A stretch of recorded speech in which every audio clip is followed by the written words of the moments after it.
Samantala sa good news naman po natin, binatang nagbalik ng napulot na cellphone na tinawag na treasures ng Sta.Barbara.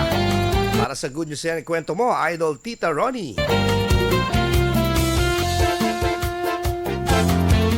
Isang halimbawa ng katapatan ang ipinamalas ng 10 anyos na si Arman Ferreira mula sa bayan ng Sta.Barbara matapos niyang ibalik ang isang cellphone na napulot sa plaza ng kanilang bayan. Hindi nagdalawang isip si Ferrer na hanapin ang may-ari ng cellphone upang ito'y maibalik sa kabila ng katotohanan na sira ang sarili niyang cellphone. Ipinakita pa rin niya ang tunay na diwa ng kabutihan at katapatan sa simpleng paraan. Dahil sa kanyang ginawa, pinatawag siya ng alkalde upang personal na isaoli ang cellphone sa tunay na may-ari at pasalamatan siya sa kanyang kabutihan. Hindi naman makapaniwala si Ferrer nang abutan siya ng gantimpala ng alkalde, bagamat ayon sa kanya, hindi nga ito ginawa para sa anumang kapalit. Ang ipinakita ni Ferrer naway maging inspirasyon sa marami, lalo na sa mga kabataan na nananaig ang katapatan at malasakit sa kapwa. Yan ang ating good news for today. Ako si Idol Tita Ronnie Tatak, IFM.